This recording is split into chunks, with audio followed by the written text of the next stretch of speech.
नमस्कार प्रिय विद्यार्थियों, आप सभी का स्वागत है आपके अपने YouTube channel Shukla study point में। मैं शिवम शुक्ला आप सभी दोस्तों का हार्दिक स्वागत करता हूं। आज की वीडियो के माध्यम से हम लोग चर्चा करेंगे इतिहास के प्रथम प्रश्न पत्र के बारे में। अगर आप बीए के 5वें सेमेस्टर में हैं, यानी कि 5th सेमेस्टर में हैं, तो आपको जियो हिस्ट्री के अंतर्गत 2 पेपर पढ़ने पड़ते हैं।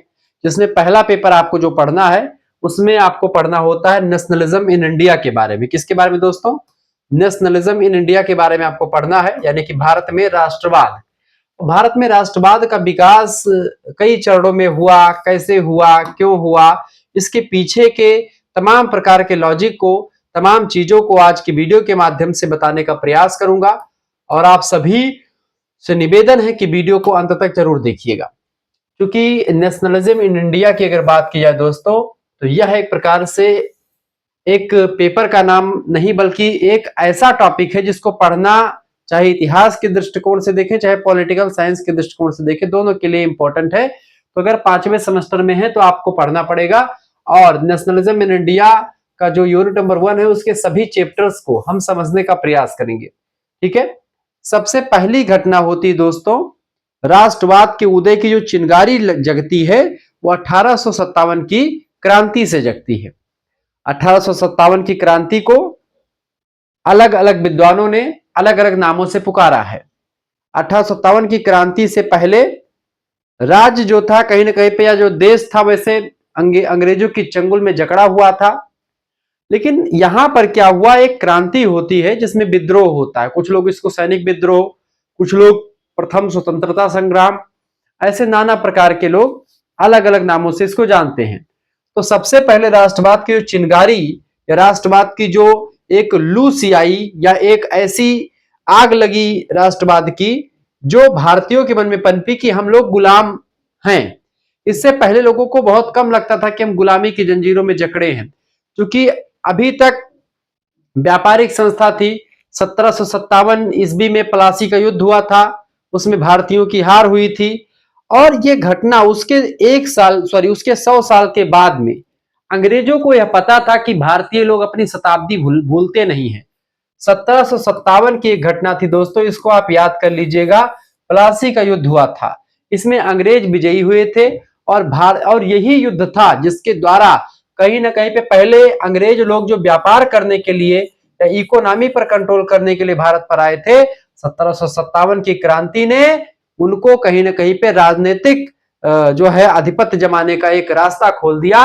और फिर इसके बाद में 1764 का जो बक्सर का युद्ध होता, 1764 या 61 के आसपास, वह भी एक प्रकार से ऐसा युद्ध रहा जिससे कहीं ना कहीं पे जो 1757 की कसर थी उसको बक्सर के युद्ध ने पूरी कर दी। तो 1757 का जो प्लासी का युद्ध है और उसके बाद का बक्सर का युद्ध, अंग्रेजों ने अब यहाँ पर राजनीति में हस्तक्षेप करना शुरू किया, किलेबंदी करनी शुरू की, और तमाम प्रकार की चीजें उन्होंने अपनी व्यवस्थित कर ली। अब क्या हुआ कि 1757 में जो बड़ी घटना हुई थी, युद्ध हुआ था, इसकी याद में अंग्रेजों को पता था कि 1 साल के बाद में कुछ होगा। तो 1857 में प्लान ये लोग बना रहे थे, उससे पहले ही ये घटना हो जाती है। और इस घटना के होने के बाद, क्योंकि यहाँ पर अलग अलग जगहों से अलग अलग लोग इस क्रांति का नेतृत्व कर रहे थे, क्रांति में कहीं ना कहीं पे एक नेतृत्वकर्ता का अभाव था, कमी था। यानी एक कोई मुखिया नहीं था, एक कोई नेता नहीं था बढ़िया जो इन सभी को इकट्ठा करके मार्गदर्शन कर सके। और यही कमी कहीं ना कहीं पे खली, और 1857 का जो ये संग्राम है विफल रहा। लेकिन एक ऐसा रचनात्मक कार्य कर गया 1857 का क्रांति, जिससे भारतीयों के मन में कहीं ना कहीं पे एक राष्ट्रवाद की चिंगारी जगने का एक प्रकार से सामने आया। तो यह एक प्रकार से चैप्टर नंबर 1 कह लीजिए, यूनिट नंबर 1 कह लीजिए, सब कुछ। तो इकाई संख्या 1 में 2, 3, 4 चैप्टर हैं। सभी चैप्टर्स को आज की वीडियो के माध्यम से हम समझने का प्रयास करेंगे, आपको घबराना नहीं है। सबसे पहले हम 1857 की क्रांति को देखेंगे, उसके कारण क्यों, यानी क्यों हुआ, उसका इंपैक्ट यानी उसका प्रभाव क्या पड़ा, और उसकी प्रकृति को पूरा हम समझेंगे। एक एक चीजों को विस्तार से जानने का प्रयास करेंगे। दोस्तों, इस तरीके का नोट्स मैंने आपके लिए तैयार किया है। क्या यह नोट्स आपकी परीक्षा के लिए, या क्या यह नोट्स आपको इफेक्टिव लग रहा है? पूरी पीडीएफ आपकी हैंड रिटन नोट्स आपको ऐसे दिखेंगे, जो कि आपकी परीक्षा के लिए बहुत ही बेस्ट होगा। तो आपको बहुत ही बारीकी के साथ मैं पढ़ाने का प्रयास करूंगा, ठीक है? तो 1857 की क्रांति का यह नोट्स जो मैंने तैयार किया है, पूरा हर एक यूनिट का आपको मिलता रहेगा। सब कुछ आपको बारीकी के साथ मैं देता रहूंगा। ऐसे नोट्स आपको अगर पूरा जो है प्राप्त करना, तो उसके लिए भी मैं बताऊंगा कैसे नोट्स आपको प्राप्त करने हैं। सबसे पहली बात दोस्तों, राष्ट्रीय स्वतंत्रता संग्राम में जो राष्ट्रवाद जगा या नेशनलिज्म की भावना जो आई, सबसे पहली चिंगारी यहीं से पड़ी और भारतीयों को लगने लगा कि हम अंग्रेजों के गुलाम हैं, गोरे लोगों के गुलाम हैं, हम इनके चंगुल में जकड़े हुए हैं, इन्होंने हम पर कब्जा कर रखा है, ऐसी भावना लोगों के अंदर आने लगी।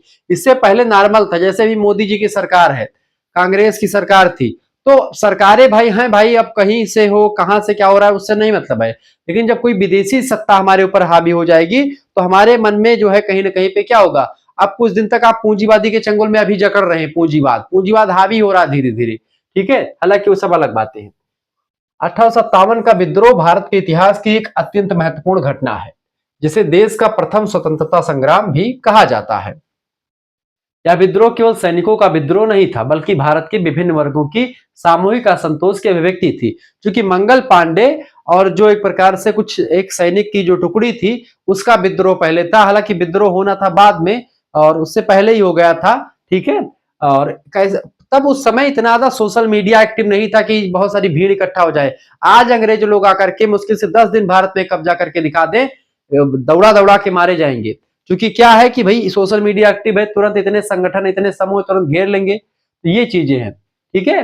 अब समझते हैं सबसे पहले परिचय, कि इसका परिचय क्या है 1857 की क्रांति का। तो अंग्रेजों को पता था कि भारतीय लोग जो है कभी वो भूलते नहीं है, ठीक है। तो देखें, यह विदेशी शासन ब्रिटिश ईस्ट इंडिया कंपनी के विरुद्ध भारतीयों का व्यापक विद्रोह था। क्योंकि British east India company Bharat को लूट रही थी, भारत को इकोनॉमिकली खोखला कर रही थी, भारत से धन ले जाकर के इंग्लैंड में जमा कर रही थी, ठीक है, और तमाम सारी चीजें। यह 10 मई 1857 को मेरठ से शुरू हुआ और धीरे धीरे उत्तर और मध्य भारत के बड़े हिस्से में फैल गया, ठीक है। इसे सिपाही विद्रोह भी कहा जाता है, 1857 का विद्रोह या गदर विद्रोह भी कहा जाता है, या गदर कहा जाता है। इसने ब्रिटिश शासन की जड़ों को हिला दिया और भारत के स्वतंत्रता आंदोलन की एक नींव सी तैयार कर दी, यानी एक आधार तैयार किया। इससे पहले ऐसा ऐसा संग्राम नहीं देखने को मिला था। अलग अलग जगहों से अलग अलग लोगों ने, बहादुर शाह जफर की बात हो, झांसी की रानी की बात हो, बैरकपुर से आप देखते मंगल पांडे इनकी बात हो, बिहार से कुंवर सिंह की बात हो, ऐसी नाना साहेब तात्या टोपे की बात हो, सभी लोगों ने अपने स्तर पर युद्ध लड़े और कहीं ना कहीं पे बहुत ही महारत हासिल करी। युद्ध में बहुत सारे अंग्रेज भी मारे गए, भारतीय भी मारे गए। युद्ध का जो निर्णय निकला वो सफल नहीं हुआ, लेकिन हाँ ये था कि 1857 के विद्रोह के बाद में हुआ कुछ ऐसा कि 1858 का एक अधिनियम बनकर के आता है और इस अधिनियम में अभी तक जो ब्रिटिश ईस्ट इंडिया कंपनी शासन कर रही थी, अब कंपनी का शासन हट करके कंपनी के शासन का खात्मा होता है और ब्रिटिश क्राउन का शासन शुरू हो जाता है। क्राउन माने क्या होता है दोस्तों? ताज, मुकुट, यानी कि ब्रिटेन की महारानी ही डायरेक्टली भारत पर शासन ना करके इनडायरेक्टली करेंगी। भारत के वहां के चुने हुए प्रतिनिधि भारत में आएंगे और भारत में शासन करेंगे, लेकिन अब ब्रिटेन की सरकार सीधे भारत को चलाएगी। ऐसा यहाँ पर क्राउन का मतलब ये था। कई प्रकार के सुधार भी इसमें देखने को मिल जाते हैं। महत्वपूर्ण तथ्य की अगर बात की दोस्तों, इसको समझने का प्रयास कीजिए। महत्वपूर्ण तथ्य ये है कि यह विद्रोह 1857 से लेकर के 1859 तक चला। बहादुर शाह जफर को प्रतीकात्मक रूप से नेता बनाया गया था, क्योंकि बहादुर शाह जफर उस समय मुगल बादशाह की गद्दी पर बैठे हुए थे। और चूंकि मुगल बादशाह मतलब कि जो दिल्ली की गद्दी पर बैठा, आगरा की गद्दी पर बैठा, इसका मतलब है कि वो पूरे भारत का मुखिया माना जाता था, उत्तर भारत का। जैसे अब अकबर, बाबर, औरंगजेब, इन्हीं सभी के वंशज थे बहादुर शाह जफर। उत्तर मुगल कालीन जो शासक थे बहुत ही कमजोर थे, इनके पास था कुछ नहीं, लेकिन हाँ ये था कि इनको लोग अपना मान रहे थे कि भाई नेता है। झांसी की रानी, नाना साहब, तात्या टोपे, बेगम हजरत महल जैसे कई नेताओं ने नेतृत्व किया और अपने अपने जगह से नेतृत्व किया। बहुत सारे लोगों को विजय भी प्राप्त हुई, लेकिन एक सफल विजय नहीं मिल पाई। इस विद्रोह की वजह से, इस विद्रोह का कई कारण रहा दोस्तों, इस विद्रोह के कई कारण रहे, ठीक है, जिन्हें हम मुख्यतः 4 भागों में बांट सकते हैं। पहला कारण था राजनीतिक कारण, दूसरा आर्थिक कारण, तीसरा सामाजिक कारण, समाज में जो कारण घटित हुआ, चौथा था सैन्य कारण। इन चारों कारणों को थोड़ा सा मैं एक चार्ट के माध्यम से आपको समझाने का प्रयास करूंगा दोस्तों। ये सबसे बेटर तरीका आपके लिए है पढ़ने का। सबसे पहली बात देखिए, राजनीतिक कारण में क्या हुआ कि लैप्स के सिद्धांत, यानी कि डॉक्ट्रिन ऑफ लैप्स, इसका मतलब ये, इस सिद्धांत को, इस संधि को हम आगे चल करके पढ़ेंगे इस सिद्धांत में होता यह है दोस्तों कि लॉर्ड डलहौजी की जो नीति, हड़प की नीति, उस नीति के तहत इसमें किया गया। लॉर्ड डलहौजी कहता था कि दत्तक पुत्र जो होगा वो राजा की गद्दी पर नहीं बैठेगा, यानी कि अगर भारत में कोई राजा है, अयोध्या का कोई नवाब है या राजा है, तो उसका लड़का अगर नहीं है, उसकी संतान खुद की नहीं है और वह चाह रहा है कि उसके संतान मतलब वो किसी को गोद ले ले और फिर वो गोद लिया हुआ बालक राजा बन जाए, तो ऐसा नहीं हो सकता है। यानी राजा की वैध संतान ही राजा बनेगी, ऐसा नियम लगा दिया। और अगर ऐसे किसी राजा के पास संतान नहीं है तो उससे जो है पूरा राज छीन लेता था कौन? लॉर्ड डलहौजी। तो ये हड़प की नीति से बहुत सारे राजा महाराजा परेशान हो चुके थे। दूसरी बात है सहायक संधि। सहायक संधि भी चल रही थी कि भाई सहायता हमारी करो आप, हम आपको इस राज्य को दे देंगे, ऐसे तमाम प्रकार की चीजें। इन सभी के बारे में आगे चल करके हम विस्तार से चर्चा करेंगे, इन सभी कारणों के बारे में। भारतीय राज्यों के प्रशासन में हस्तक्षेप भी कर रहे थे ये लोग और अवध का विलय भी कर लिया था 1856 में। और अवध के विलय से आप देखते हैं कहीं ना कहीं अवध से जो है कहीं ना कहीं विद्रोह भी शुरू होता दिखाई पड़ता है। आर्थिक कारण में आप लिख सकते हैं भारी कर और लगान लगा रहे थे ब्रिटिश ईस्ट इंडिया कंपनी के लोग। देसी उद्योगों का नाश हो चुका था, चूंकि अब सारे काम मशीन कर रहे थे। इंग्लैंड में ब्रिटिश जो है ब्रिटिश ईस्ट इंडिया कंपनी के नेतृत्व में सारी चीजें हो रही थी और मशीनों का विकास हो गया था। अब जो भारतीय जनता, जो लघु उद्योग था, छोटा उद्योग था, वो सब नष्ट हो चुका था। तो ऐसे में ये सभी लोग जो है विद्रोह के लिए तैयार थे। किसानों का शोषण हो रहा था तो किसान भी विद्रोह के साथ थे। ठीक है, व्यापार में असमानता आ चुकी थी, क्योंकि व्यापार में जो भारतीय उद्योग थे नष्ट हो रहे थे, विदेशी उद्योग आगे बढ़ रहे थे। तो ऐसे में इससे भी कहीं ना कहीं पे आर्थिक कारण ये सब रहे। धन निकासी यानी कि ड्रेन ऑफ वेल्थ, जिसका सिद्धांत दिया था किसने? दादा भाई नौरोजी ने। दादा भाई नौरोजी ने बताया कि किस तरीके से धन का निकासी हो रही है, किस तरीके से भारत का धन विदेशों में जा रहा है। तो ये सब चीजें कहीं ना कहीं पे एक कारण के रूप में सामने आती हैं और 1857 का विद्रोह होता है। तीसरा कारण रहा सामाजिक कारण। सामाजिक कारण में सामाजिक धार्मिक रूढ़ियों में हस्तक्षेप, चूंकि जिससे किसी भी धर्म में अगर आप हस्तक्षेप करेंगे, चाहे वो हिंदू धर्म हो चाहे मुसलमान धर्म हो, ठीक है, तो उनकी जो मूल भावना उसको आहत करते थे अंग्रेज लोग। ठीक है, जैसे जो है जो चर्बी लगे कारतूस होते थे उसमें सुअर और उसकी गाय की चर्बी लगा देते थे, या जो भी उनकी परंपराएं होती थी उनसे खिलवाड़ करते थे, उनसे छेड़छाड़ करते थे, उनको नहीं मानने देते थे। ऐसे तमाम प्रकार के केस सामने आते हैं। तो इससे क्या हुआ, जैसे सती प्रथा उन्मूलन हो गया, तो इससे भी कुछ लोग नाराज थे उस समय, लेकिन ये बिल्कुल ठीक काम किया था 1829 में राजा राम मोहन राय और लॉर्ड विलियम बेंटिक उस समय गवर्नर जनरल थे, तो ये सही काम था। विधवा विवाह अधिनियम आ गया, तो विधवाओं को लोग हीन भावना से देखते थे। जब सती प्रथा यानी कि जैसे किसी का पति मर गया तो पत्नी भी उसी में सती हो जाती थी, जो सती नहीं होती थी उसको उठा करके फेंक भी देते थे। ऐसे तमाम प्रकार के किस्से, तमाम प्रकार की कहानी आपको मिलती थी। जो अपने मन से सती नहीं होना चाहती थी उसको जबरदस्ती सती करवाया जाता था, ऐसे भी केसेस सामने थे। तो कहीं ना कहीं पे ये बिल्कुल गलत बात थी। विधवाओं को जब सती प्रथा बंद हुई तो विधवा चूंकि बढ़ी, क्योंकि जब जब महिलाएं रहेंगी, उनका पति खत्म हो गया तो विधवा हो गई, विधवाओं की संख्या बढ़ गई। विधवाओं की विवाह की बात तो कहीं करी रही गई थी पूरे भारतीय इसमें। ठीक है, तो ऐसे में क्या हुआ, जब विधवाओं की बात नहीं करी गई थी, जब विधवाओं की बात ही नहीं करी गई थी, तो इसमें क्या हुआ दोस्तों, विधवाओं की जब बात नहीं करी गई थी तो ऐसी स्थिति में हुआ ये कि एक प्रकार से विधवाओं के विवाह के लिए विधवा पुनर्विवाह अधिनियम आया। तो इन सभी अधिनियम के भी द्वारा कहीं ना कहीं पे लोगों को कुछ ठेस पहुंची। ईसाई मिशनरियों की गतिविधियां इसमें बहुत ज्यादा हस्तक्षेप कर रही थी, हिंदू धर्म हो चाहे मुस्लिम धर्म हो।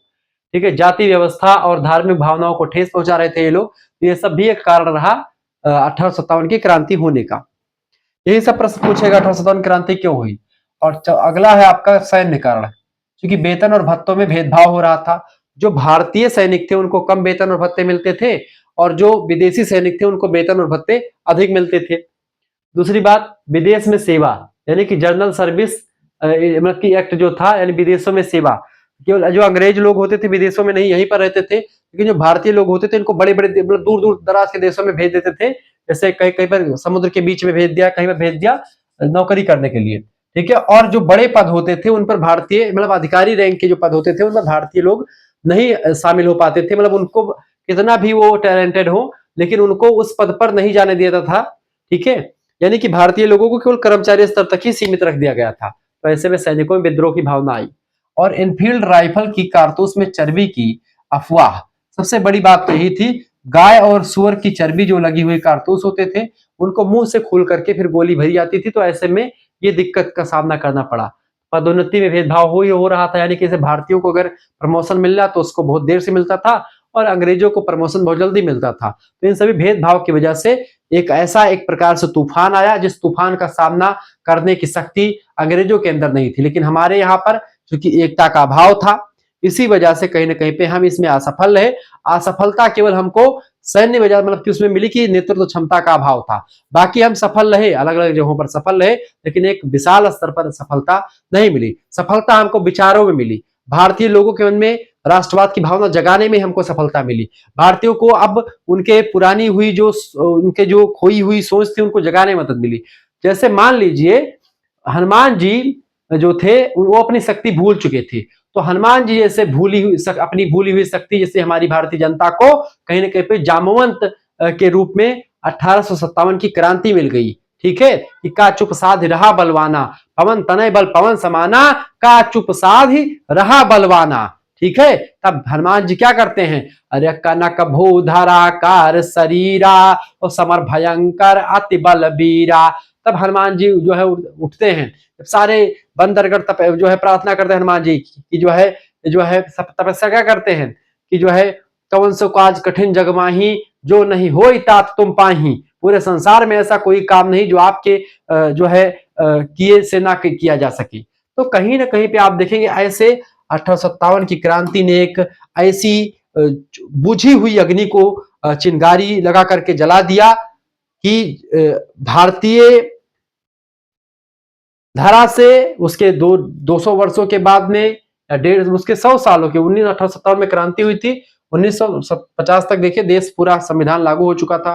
1947 में आ जाए 1900 वर्ष ही उसके बाद में पूरे अंग्रेज लोगों को भगा दिया गया यहाँ से। याद रखें कि यह विद्रोह केवल सैनिकों का नहीं था, बल्कि यह किसान, जमींदार, शासक, कारीगर, महिलाएं और साधु संत सभी की भागीदारी से आंदोलन हुआ था। इन सभी कारणों ने मिलकर के असंतोष की चिंगारी को आगे बदल दिया, जिसका विस्फोट 1857 में हुआ था। ठीक है, अब इस प्रकार से नोट्स अगर आपको प्राप्त करना दोस्तों तो प्राप्त कर सकते हैं। कैसे नोट्स आपको मिलेगा उसके लिए मैं आपको बता दे रहा हूं। आपको एसएमएस कर देना है, आपको ऐसे सभी यूनिट के नोट्स की व्यवस्था कर दी गई है। आप एसएमएस कर दीजिएगा। क्या एसएमएस करेंगे दोस्तों, एसएमएस कर दीजिएगा 99 84 039 139। इस नंबर पर व्हाट्सएप पर एसएमएस कर दीजिएगा। ऐसे ही नोट्स आपके लिए तैयार किए गए हैंड रिटन, ये नोट्स आपको मिलेंगे मात्र 100 रुपए फीस में। ठीक है, आप अपना नाम एसएमएस कर दीजिएगा इस नंबर पर, अपने यूनिवर्सिटी का नाम, अपने सब्जेक्ट के नेम और आपके सेमेस्टर में है अपने सेमेस्टर का नाम लिख करके भेज दीजिएगा। दोस्तों फिफ्थ सेमेस्टर का केवल फिफ्थ सेमेस्टर का फीस 100 रुपए है, लेकिन अगर फिफ्थ एंड सिक्स सेमेस्टर दोनों का एक साथ फीस जमा करेंगे तो पूरा 1 साल तक की फीस आपकी जमा हो जाएगी और पूरा बी आपका कंप्लीट हो जाएगा 1 साल तक का। आपके दो मेजर सब्जेक्ट हो जाएंगे इसमें तैयार और एक आपका को करिकुलर। ठीक है, तो को करिकुलर की परीक्षा ऑब्जेक्टिव होती है और इसकी मेजर की भी अगर ऑब्जेक्टिव हुई तो ऑब्जेक्टिव की 6 सेमेस्टर की, और चूंकि फिफ्थ सेमेस्टर में अधिकतर परीक्षा लिखित होने वाली है तो उसकी भी, तो लिखित ऑब्जेक्टिव दोनों टाइप का मैं नोट्स आपके लिए तैयार करवाऊंगा, सब कुछ आपको मिलेगा। ठीक है, तो दो पेपर इसके होंगे, यानी 4 पेपर ये और 1 पेपर ये, 5 पेपर की तैयारी आपकी ये हो जाएगी। कुल मिलाकर के 5 पेपर की तैयारी ये और 5 आपके 6 सेमेस्टर की, 10 पेपर की तैयारी, यानी 10 पेपर की तैयारी आपकी मात्र 150 रुपए फीस। यानी कि अगर आप केवल 5वें सेमेस्टर का फीस जमा करेंगे तो 100 रुपए फीस में आपका मिल जाएगा पूरा नोट, सभी सब्जेक्ट का आपको मिल जाएगा। सभी यूनिट के लिए नोट्स आपके लिए तैयार हो रहे हैं, सभी यूनिट का नोट्स आपको मिलेगा। ठीक है, अगर आप 6 सेमेस्टर भी साथ में फीस जमा करते तो आपके लिए अभी ऑफर चल रहा है 5वां और 6वां सेमेस्टर मात्र और मात्र 150 रुपए फीस में। अब मैं इसको समझाता हूँ क्यों ये कोर्स आपको लेना चाहिए। कोर्स कैसे लेंगे, जैसे आप एसएमएस करेंगे आपके पास से क्यूआर कोड स्कैनर भेजा जाएगा, उसी पर आपको 150 रुपए फीस जमा कर देने हैं। जैसे फीस जमा करेंगे आपको व्हाट्सएप ग्रुप से जोड़ा जाएगा, वहीं पर आपको लाइव क्लास की link, video lecture, PDF notes सब कुछ मिलेंगे। वीडियो लेक्चर्स आप यूट्यूब पर भी देख पाएंगे, लेकिन पीडीएफ नोट्स सभी के सभी सारे चैप्टर्स के सारे यूनिट्स के आपको पीडीएफ नोट्स मिलेंगे। पीडीएफ के लास्ट में आपको 20 ऑब्जेक्टिव प्रश्न भी हर एक यूनिट के तमाम सारे हर एक चैप्टर के ऑब्जेक्टिव क्वेश्चंस भी मिलेंगे, लिखित क्वेश्चंस भी इंपॉर्टेंट रखे गए हैं, यानी सभी प्रकार की चीजें आपको मिल जाएंगी। अब देखिए इससे फायदा यह होगा कि मान लेते हैं फिफ्थ सेमेस्टर में 5 सीरीज आपको लेनी पड़ेगी। एक सीरीज का दाम कितना है, 60 रुपए है, तो 60 गुणे 5 6 पंचे 30, 300 रुपए आपके खर्च होते हैं, ये आपके बच जाएंगे और केवल 100 रुपए फीस में। ठीक है, फिफ्थ सेमेस्टर की बात कर रहा हूँ। लेकिन अगर आप और भी लाभ उठाना चाहते हो तो 150 रुपए। अब 150 रुपए में क्या आपका बचत होगा, क्या देखें, अब 5 सब्जेक्ट की था, अब 10 पेपर आपको होंगे, दोनों पेपर मिला लीजिए 10 पेपर अगर आपका होता है उसमें दोनों सेमेस्टर में फिफ्थ एंड सिक्स में, तो आपका 60 रुपए की एक सीरीज आती है, तो 600 रुपए की आपकी सीरीज हो जाएगी। यहाँ पर कितने रुपए आपने बचा लिए, कम से कम आपने 450 रुपए आपने यहाँ पर बचाए। ठीक है, अगर आप हमसे जुड़ते तो 450 बच जाएगा। और हो सकता है सीरीज से किताब से फंसे कि ना फंसे, अगर किताब लेंगे तो और महंगे में जाएंगे और सीरीज लेंगे तो और महंगा आपका मतलब की हो जाएगा। तो ऐसे में आप अगर हमसे जुड़ते तो आपके लिए बेनिफिट्स है और सभी के लिए नोट्स की व्यवस्था है, लिखित टाइप की, ऑब्जेक्टिव टाइप की। परीक्षा के अंतिम दिनों में तमाम सारे प्रैक्टिस सेट आपको मिलेंगे, क्वेश्चन आंसर की श्रृंखला मिलेगी। तुरंत इस पर इसका स्क्रीनशॉट मतलब इसका इस नंबर पर व्हाट्सएप पर एसएमएस करें 9984 039 139 पर व्हाट्सएप पर एसएमएस कीजिए और कोर्स में ज्वाइन हो जाइए, देर मत कीजिएगा। ठीक है, ऐसे नोट्स आपको मिल जाएंगे, तमाम प्रकार के नोट्स मैंने तैयार कर रखे हैं, पूरा आपको ऐसे हैंड रिटन नोट्स आपको मिलेंगे। ठीक है, अब चलिए दोस्तों समझने का प्रयास करते हैं।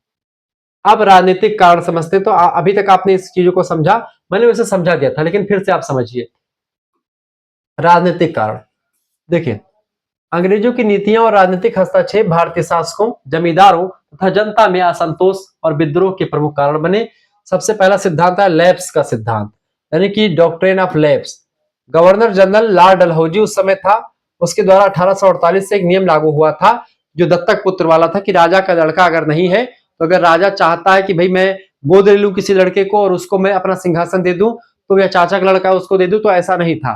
यानी अगर आपका पर्सनल लड़का नहीं है, आपका लड़का नहीं है, तो आप जो है गद्दी पर नहीं बैठेंगे, ये सीधा सीधा उसमें बता दिया गया था। ठीक है, तो वही चीजें थी, यहाँ पर चीजें थी। यानी जिन रियासतों के शासक बिना प्राकृतिक उत्तराधिकारी दत्तक पुत्र को मान्यता नहीं मिली, उसके मर जाते थे, उन रियासतों को अंग्रेज लोग अपने साम्राज्य में मिला लेते थे। इससे भारतीय शासकों में भय और असंतोष फैल चुका था और ऐसे में इस नीति ने देसी राज्यों की संप्रभुता और अस्तित्व के लिए खतरा उत्पन्न कर दिया था। ऐसे में देसी राजा जो थे वो इस शासक से यानी कि डलहौजी से बड़ा नाराज हो चुके थे। ठीक है, जैसे इसमें क्या था, इसमें किसी जैसे सतारा को मिला लिया गया था 1848 में, सतारा को अंग्रेजी राज में विलय कर लिया गया। झांसी को 1854 में विलय कर लिया गया था। नागपुर को 1853 में विलय कर लिया गया था। संभलपुर 1849 में, उदयपुर, छाटा, ठीक है, और जैतपुर, इन सभी को जो है अपने में मिला लिया गया था, अंग्रेजों ने अपने में मिला लिया था। तो इससे और जो शासक थे कहीं ना कहीं पे उनको लग रहा था कि ऐसे हमको भी मिला लेगा ये। ठीक है, तो इसलिए चीजें असंतोष बढ़ने लगा और इसके जो विद्रोह के खिलाफ चीजें आगे बढ़ने लगी। अन्य विलय की नीतियां, अवध का विलय 1856 में, लॉर्ड डलहौजी ने कुशासन का आरोप लगा करके अवध को अपने राज्य में मिला लिया। चूंकि अभी तक दत्तक पुत्र वाला था, अब कहा कि अवध का जो नवाब है, ठीक है, वो एक प्रकार से शासन सही तरीके से नहीं चला रहा है, यानी वो कुशासन कर रहा है, यानी शासन सही तरीके से नहीं चल रहा उसका, तो इसलिए इसको अपने में मिला लेने का काम करने का काम किया। इससे नवाब वाजिद अली शाह को हटा करके लाखों सैनिकों, तालुकदारों और आम जनता में भारी असंतोष इसने फैला दिया था। ठीक है, तो इस तरीके से चीजें थी। अंग्रेजों की नीतियों ने भारतीय शासकों के मन में अंग्रेजों के प्रति गहरा जो है अविश्वास पैदा कर दिया। अंग्रेज लोग जो अभी तक अपना विश्वास जताने का काम करते थे वो सारा विश्वास उनका खत्म हो गया। मुगल सम्राट की स्थिति, क्योंकि अंग्रेजों ने मुगल बादशाह बहादुर शाह जफर को केवल नाम मात्र का शासक बना करके रख दिया था, उनके अधिकार समाप्त कर दिए थे, दरबार की औपचारिकताएं खत्म कर दी गई थी, यहाँ तक कि शाही सम्मान भी जो मुगल बादशाह थे बहादुर शाह जफर उनसे छीन लिया गया था। यहाँ पर आप देखेंगे ये सब अंग्रेज लोगों ने अपने शासन में मिला लिया था। ये नक्शा देखिए थोड़ा सा, जैतपुर 1853 में मिला लिया, जैतपुर यहाँ पर पड़ता था ये पूरा, ये इलाका उत्तर प्रदेश के आसपास का इलाका, झांसी आपका ये मध्य प्रदेश का इलाका 1854 में, ठीक है, नागपुर का इलाका ये पूरा, ठीक है, और इसके अलावा नागपुर 1853 में मिला लिया गया था। अवध का विलय हो चुका था दोस्तों, अवध का विलय यहीं पर अवध। तो इस तरीके से पूरा अंग्रेज जो है ये कब्जा कर रहे थे तमाम प्रकार की चीजों को लेकर के। अब प्रशासनिक कारण को देख ले थोड़ा सा, प्रशासनिक कारण, अंग्रेजी प्रशासन की नीतियों ने भी अंग्रेज भारतीयों के मन में असंतोष का जन्म दिया था। केंद्रीकरण की नीति, पहली बात, अंग्रेजों ने सारी शक्ति अपने हाथों में केंद्रित कर ली थी, भारतीयों को उच्च पदों से दूर रखा गया था, इसीलिए भारतीय लोगों के मन में कहीं ना कहीं पे चीजें आ रही थी कि भाई हम लोगों को क्यों ऊंचे पदों पर नहीं रख रहे हैं। दूसरी बात, भारतीयों के साथ भेदभाव, समान कार्य के लिए अंग्रेजों को अधिक वेतन मिलता था और सुविधाएं दी जाती थी अंग्रेजों को ज्यादा, जबकि भारतीयों के साथ भेदभाव किया जाता था, यानी भारतीयों को कम चीजें मिलती थी। तीसरी बात, न्याय में भेदभाव, अंग्रेज न्यायालयों में भी अंग्रेजों का पक्ष ही लेते थे, भारतीयों को न्याय मिलना बड़ा कठिन हुआ करता था, ये भी था। तो सुप्रीम कोर्ट जो था या हाई कोर्ट जो था उसमें भी चीजें उतनी जबरदस्त तरीके से नहीं हो रही थी। जो अंग्रेजों का कोर्ट था, अंग्रेजी जज ही बैठते थे तो अंग्रेजों का ही पक्ष लेते थे वो। चौथी बात, पुलिस और दमनकारी नीतियां, पुलिस अत्यधिक अत्याचार करती थी, जनता पर अनावश्यक कर लेती थी पुलिस, और जुर्माने भी जो है पुलिस लगा देती थी, किस पर, जनता पर। ठीक है, अब आर्थिक कारण को हम समझते हैं दोस्तों। आर्थिक कारण क्या रहा? अंग्रेजों की आर्थिक नीतियों ने क्या किया, भारतीय अर्थव्यवस्था को एकदम से बर्बाद कर दिया और जनता में भारी असंतोष उत्पन्न हुआ इससे। सबसे पहली बात था इसका उच्च भूमि राजस्व, यानी लगान बहुत ज्यादा बढ़ा दिया था। अंग्रेजों ने भूमि राजस्व अत्यधिक बढ़ा दिया। इसका प्रभाव यह पड़ा, किसानों की हालत गंभीर हो चुकी थी और किसान कर्जे में एकदम से डूब चुके थे। किसान भी अंग्रेजों से बिल्कुल नाराज थे। दूसरी बात, भारतीय अंग्रेजों का मतलब भारतीय उद्योगों का नाश कर रहे थे अंग्रेज, क्योंकि अपने वो लोग अंग्रेज लोग जो है अपनी फैक्ट्री यहाँ पर स्थापित किए थे, तो ऐसे में भारतीयों का जो है चीजों को यहाँ पर विनाश कर दिए थे। अंग्रेजों ने ब्रिटिश वस्तुओं को भारत में बेचा और भारतीय हस्तशिल्प व उद्योगों को नष्ट कर दिया। इससे हुआ यह कि कारीगर बेरोजगार हो गए भारतीय और आर्थिक शोषण यहाँ पर बढ़ चुका था। तीसरा कारण यह रहा कि धन निकासी का सिद्धांत, ट्रेन ऑफ वेल्थ। भारत से भारी मात्रा में धन, कच्चा माल, कर, ये सब जो है जब प्राप्त होता था, इसको यहां से ट्रेन के माध्यम से इंग्लैंड भेज देते थे। ठीक है, भारत भारत भारत गरीब होता गया और अंग्रेज जो थे वो हमारे धन से ही अमीर होते गए। तो ये सब इसका प्रभाव पड़ा। व्यापार में असमानता आई। भारत को केवल कच्चे माल का आपूर्तिकर्ता और ब्रिटेन के सामान का उपभोक्ता बना दिया गया। भारत जैसे बड़े देश में इंग्लैंड का बना हुआ सामान भारत में बिकता था और यहीं से कच्चा माल ले जा करके अंग्रेज लोग अपनी मशीनों में बनाते थे और उसको यहीं पर आकर के बेचते थे अंग्रेज लोग। और अंग्रेज के व्यापारी यहाँ से अच्छा खासा धन कमा लेते थे और वहां पर जाकर के मौज काटते थे। हमारे यहाँ के व्यापारी बस केवल कच्चा माल ही दे पाते थे और उनके लिए कुछ अधिकार नहीं रखा गया था। इससे क्या हुआ, भारतीय अर्थव्यवस्था एकांगी और कमजोर हो जाती है और ऐसे में जो आर्थिक पक्ष था ये भी कहीं ना कहीं पे टूट चुका था। तो आर्थिक शोषण ने जनता के जीवन के स्तर को गिरा दिया और यह विद्रोह का एक बड़ा कारण, आर्थिक कारण भी बना। आगे देखने का काम करते हैं। अब अगला है दोस्तों सामाजिक कारण। सामाजिक कारण क्या हुआ इसमें? अंग्रेजों की नीतियों ने भारतीय समाज की पारंपरिक संरचना को गहरी चोट पहुंचाई। पहला कारण था सामाजिक सांस्कृतिक हस्तक्षेप हो रहा था, जैसे कि सती प्रथा का उन्मूलन हुआ 1829 में। फिर 1856 में विधवा पुनर्विवाह अधिनियम आया, तो हिंदुओं के विवाह अधिनियम में भी छेड़छाड़ किया गया। ईसाई मिशनरियों को संरक्षण दिया गया, जिससे परंपरागत समाज में यह आशंका पैदा कर दी गई कि अंग्रेज भारतीय धर्म और रीति रिवाजों को नष्ट करना चाहते हैं और अपने धर्म को, ईसाई मिशनरियों को ये लोग सपोर्ट करते हैं, लेकिन भारतीय धर्म को ये लोग नीचा दिखाते हैं, उसके जो है चीजों को बदलते हैं, नियमों को बदल देते हैं। ये भी जनता में गया। दूसरी बात, जातीय भेदभाव और अपमान। अंग्रेज शासक भारतीयों को हीन समझते थे। उच्च पदों पर भारतीयों की नियुक्ति नहीं होती थी, इससे भारतीयों में गहरी नाराजगी थी। तीसरी बात है, सेना में भेदभाव हो रहा था। भारतीय सैनिकों को कम वेतन मिलता था, पदोन्नति में भेदभाव होता था। यूरोपीय सैनिकों में अपमानजनक व्यवहार यूरोपीय सैनिकों का सहना पड़ता था। किसको? भारतीयों को। क्योंकि जिस टॉयलेट में जो है भारतीय लोग पेशाब करने जाते थे, उस पर लिखा था कि भाई, मतलब अंग्रेज लोग, वहां पर लिखा था कुत्तों और भारतीयों का आना सख्त मना है। उनके ऑफिस में जाना हुआ, टॉयलेट करना हुआ, तमाम सारी चीजें थी। शिक्षा नीति, अंग्रेजी शिक्षा के माध्यम से एक नया वर्ग तो तैयार हुआ, लेकिन पारंपरिक शिक्षा और भारतीय मूल्यों की उपेक्षा की गई, जिससे सामाजिक असंतोष बढ़ता गया और यह भी एक बड़ा कारण रहा। धार्मिक, सामाजिक और पारंपरिक जीवन में हस्तक्षेप ने भारतीय जनमानस को अंग्रेजों के विरुद्ध खड़ा कर दिया, जिससे भारत के लोगों के मन में राष्ट्रवाद की भावना पनपी। ठीक है। धार्मिक कारण, रिलीजियस केसेस। अंग्रेजों की नीतियों ने से यह संदेश गहरा गया कि भारतीयों को धर्म परिवर्तन करना चाहते हैं। अंग्रेजों की नीतियां जो बनाई गई, उससे भारतीयों के अंदर यह संदेश गया कि अंग्रेज लोग जो है वो भारतीयों को ईसाई बनाना चाहते हैं।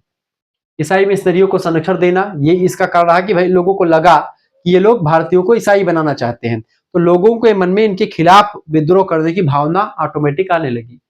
भारतीय धर्म और धार्मिक परंपराओं की अवहेलना करना, इससे भी लगा। कुछ कानूनों और सुधारों को धर्म विरोधी माना गया, जैसे सती प्रथा उन्मूलन, विधवा विवाह अधिनियम।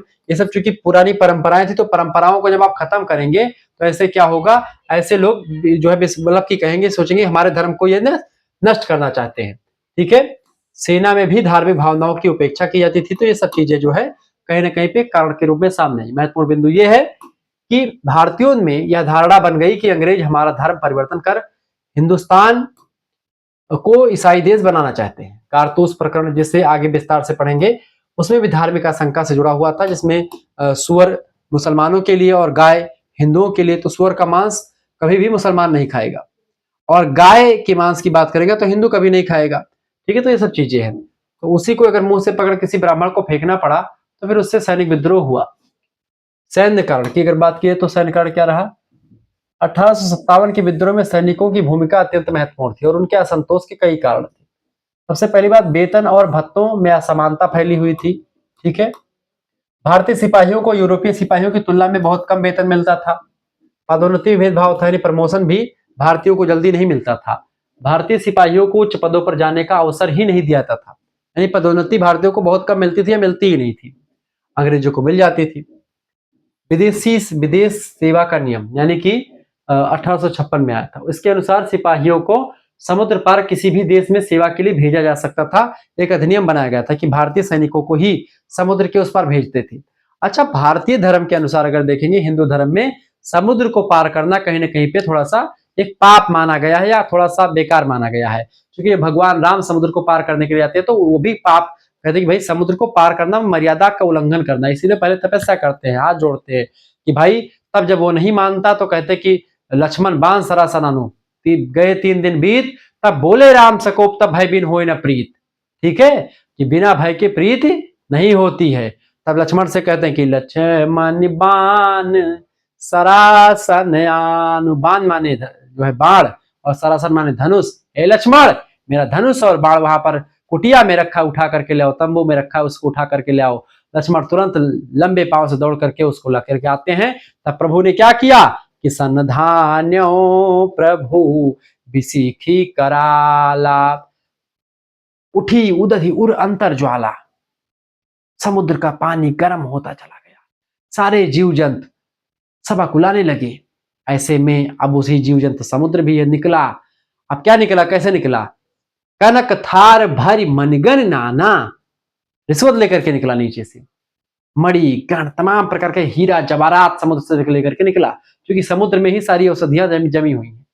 सब लेकर के निकला समुद्र, कहा कि भैया भगवान को दिया कि लीजिए। भगवान ने कहा ये क्या है? हाँ, इसके लिए मैंने नहीं, बस मुझे रास्ता चाहिए। ठीक है, तो उसने बताया कि भाई ये सब चीजें अधम होते हैं तो सही।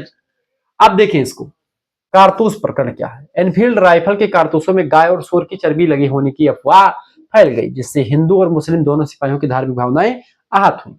भारतीय अधिकारियों के प्रति अपमानजनक व्यवहार भी हो रहा था। तो कई सारे कारण थे। तत्कालिक कारण ये रहा दोस्तों कि एनफील्ड कारतूस जो थे उसकी चर्बी की अफवाह 1857 का विद्रोह का तत्कालिक कारण था। मंगल पांडे नाम के एक व्यक्ति थे, उन्होंने एक प्रकार से जब देखा, जो कि पांडे लोग जो होते, पंडित जी लोग जनेऊ पहनते हैं, हम जिसे शुक्ला जी हम लोग जनेऊ पहनते हैं, हम लोगों का जब शादी होती है उससे एक दिन पहले जनेऊ होता है, तो जनेऊ पवित्रता का प्रमाण है। यज्ञोपवीतम परमम पवित्रम प्रजापतेत सहजम पुरस्तात् आयुष्मग्रम प्रतिमुक्ष शुभ्रम यज्ञोपवीतम बलमस्तु तेजा। यज्ञोपवीत जो होता है ये परम पवित्र माना गया है, इसलिए उसको आप लेकर के, और गौ मांस अगर अपने मुंह से काट रहे हैं चर्बी लगे कारतूसों में, चूंकि यहाँ पर चर्बी लगी है, इसको आप उसको कारतूस को काट रहे हैं, तब जाकर कारतूस आगे काम कर रहा है। तो ऐसे में आपकी पंडिताई तो खत्म हो गई। ऐसे में जब मंगल पांडे आए गांव वगैरह में, तो वैसे तो किसी के हाथ का पानी भी ब्राह्मण लोग जल्दी नहीं पीते, कि जो चमड़े का काम करता है उसके हाथ का पानी नहीं पीते थे, या जो भी ऐसा कुछ काम करता था जिससे मतलब थोड़ा सा अजीब टाइप का काम हो, मांस वांस वाला काम हो, मदिरा का काम हो, तो वैसे नहीं करते थे। तो हुआ कुछ ऐसा दोस्तों कि भाई मंगल पांडे जी को गांव के लोगों ने, या कि भाई कि देखो तुम हमारे वहां का पानी नहीं पीते हो और वहां पर चर्बी दांतों से चिर करके फेंकते हो। मंगल पांडे को बात बुरी लग गई। अब मंगल पांडे ने गए वहां पर थोड़ा सा, और फिर विद्रोह हो गया, उन्होंने तुरंत जो है उसको फेंक दिया सारी चीजों को। या कारतूस दांत से काट करके खोलना पड़ता था। यह अफवाह फैली कि इसमें गाय और सूअर की चर्बी लगी है। इससे हिंदू और मुस्लिम सिपाहियों की धार्मिक भावनाएं आहत हुई। 29 मार्च 1857 को बैरकपुर में मंगल पांडे ने इसका विद्रोह किया। इसके बाद यह आग पूरे भारत में फैल गई। अब क्या हुआ कि मंगल पांडे ने बैरकपुर में विद्रोह किया। 29 मार्च की डेट को यहीं से चिंगारी शुरू हुई और अंग्रेज अफसर को गोली मारा। 1857 का विद्रोह केवल सैनिक विद्रोह नहीं था, बल्कि यह प्रशासनिक, आर्थिक, सामाजिक, धार्मिक और राजनीतिक असंतोष का संयुक्त परिणाम था। उपरोक्त सभी कारणों ने मिलकर के 1857 के महाविद्रोह की पृष्ठभूमि तैयार करी, और अंग्रेजों की शोषणकारी नीतियों ने जनता, जमींदारों, सैनिकों, धार्मिक लोगों और नेताओं सभी को एक सूत्र में बांध दिया। और ऐसे में हमारे जनता में एकता की भावना प्रबल हुई और हम आगे के चीजों के लिए अग्रसर हुए। आर्थिक शोषण का कारण, अंग्रेजों की आर्थिक नीतियों ने भारत की अर्थव्यवस्था को खोखला कर दिया था। ठीक है, अब वही कारण है, चीजें फिर से वही कारण आ चुका है। ये सब चीजें मैं आपको बता चुका हूँ। ठीक है, अब इसमें क्या सभी वर्गों में असंतोष फैल चुका था। ठीक है, तो तमाम सारी चीजें हुई। इससे क्या विभिन्न वर्गों में असंतोष क्या हुआ, देखो किसान लोग क्या थे, उच्च लगान से परेशान थे, बेदखली हो चुकी थी, जमींदारों व महाजनों का शोषण, महाजन लोग शोषण हो रहे थे। जमींदार तालुकदार, अंग्रेजों के द्वारा जमींदारी अधिकारों का हनन और संपत्तियों की जब्ती कर ली गई थी। व्यापारी और साहूकार, अंग्रेजी नीतियों ने के कारण से व्यापार में हानि और आर्थिक संकट बढ़ रहे थे। कारीगर और शिल्पकार, कुटीर उद्योगों का विनाश हो गया था, रोजगार छिन गया था इन लोगों का। धार्मिक नेता और पंडित, धर्म में हस्तक्षेप और सामाजिक कुरीतियों को बढ़ावा दिए जाने से पंडित लोग का असंतोष थे, धार्मिक नेता भी इससे दुखी थे। नीचे का तबका, मजदूर वगैरह भुखमरी से मर रहे थे, बेरोजगारी शोषण से त्रस्त थे, सभी लोग परेशान थे। असंतोष इन सभी लोग कारण से हुआ और इसका परिणाम जो है सामने आया।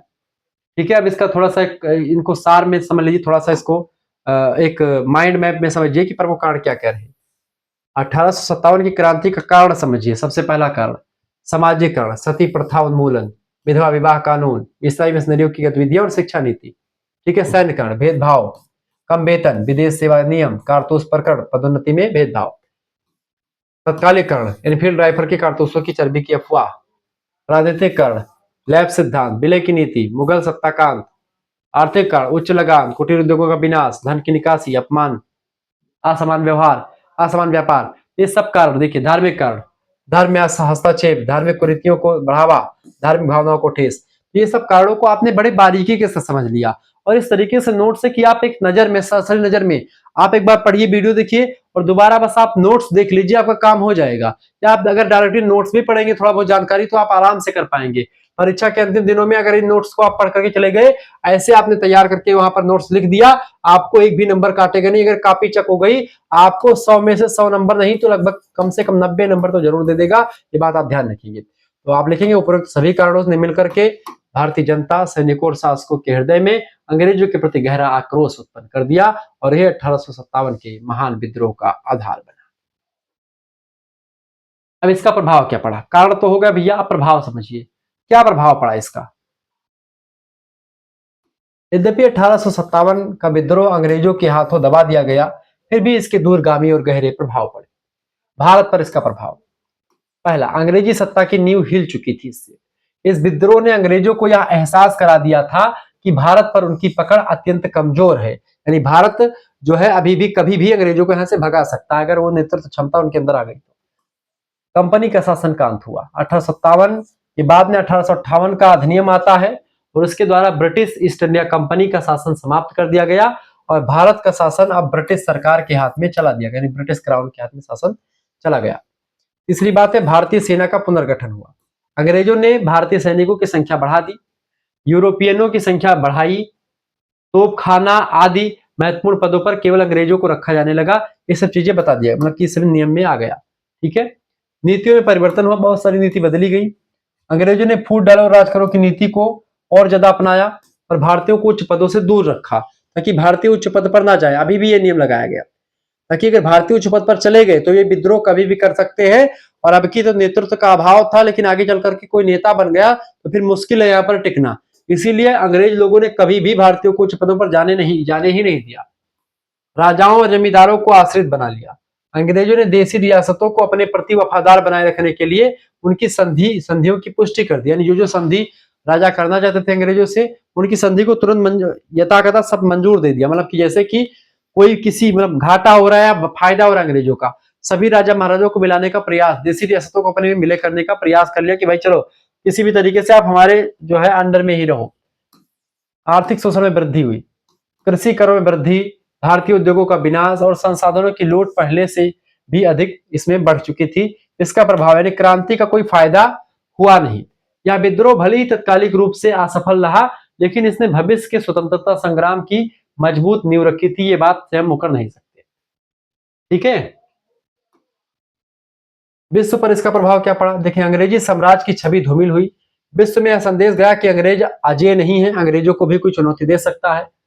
उपनिवेशों में प्रेरणा, एशिया और अफ्रीका के अन्य देशों में भी ब्रिटिश साम्राज्यवाद के विरुद्ध संघर्ष की भावना को बल मिला भारतीय स्वतंत्रता संग्राम से। नीतियों में परिवर्तन आया, ब्रिटिश साम्राज्य ने अपनी उपनिवेशवादी नीतियों की समीक्षा भी शुरू कर दी। ठीक है, ये सब चीजें यहां पर हुई। भारतीय राष्ट्रीय आंदोलन पर भी इसका प्रभाव पड़ा। देखिए राष्ट्रीय चेतना का जागरण हुआ। इस विद्रोह ने भारतीयों को यह एहसास कराया कि पराधीनता की जंजीरों को तोड़े बिना उनका जो है समाधान संभव नहीं है। एकता की सीख, हिंदू मुस्लिम एकता इस विद्रोह की सबसे बड़ी ताकत थी, जिसने बाद में राष्ट्रीय आंदोलनों की प्रेरणा मिलती है। स्वतंत्रता संग्राम की प्रेरणा, यह विद्रोह आगे आने वाले सभी आंदोलनों के लिए एक प्रेरणा स्रोत बन गया। क्रांतिकारियों पर प्रभाव, चापेकर बंधु, बाल गंगाधर तिलक, भगत सिंह, चंद्रशेखर आजाद आदि क्रांतिकारियों ने 1857 के वीरों से प्रेरणा ली, चाहे झांसी की रानी हो, चाहे वो तात्या टोपे हो, चाहे वीर कुंवर सिंह हो, सभी से प्रेरणा ली। इतिहास में गौरव का स्थान, 1857 का संघर्ष भारतीयों के लिए गौरव, साहस और बलिदान का प्रतीक बन गया। ये सब चीजें सामने आई। इसमें आप समझने का प्रयास करें कि 1857 का विद्रोह के भारत इतिहास में एक मील का पत्थर माना जाता है और इसने राष्ट्रवाद की भावना को जन्म दिया और भारतीयों को एकता का महत्व सिखा दिया। सभी चीजों को हम थोड़ा सा सार कम शब्दों में समझते हैं। अंग्रेजी शासन की नींव हिल चुकी थी, कंपनी शासन समाप्त हो चुका था, इसका प्रभाव पड़ा, नीतियों और प्रशासन में परिवर्तन आया तमाम सारा, भारतीयों में राष्ट्रीय भावना का उदय हुआ, आगे के आंदोलन की मजबूत नींव की मजबूती आई, विश्व में अंग्रेजी साम्राज्य की छवि धूमिल हो चुकी थी। ठीक है, तो ये सब प्रभाव पड़ा। इसका मूल्यांकन करते हैं थोड़ा सा। 1857 की क्रांति का मूल्यांकन,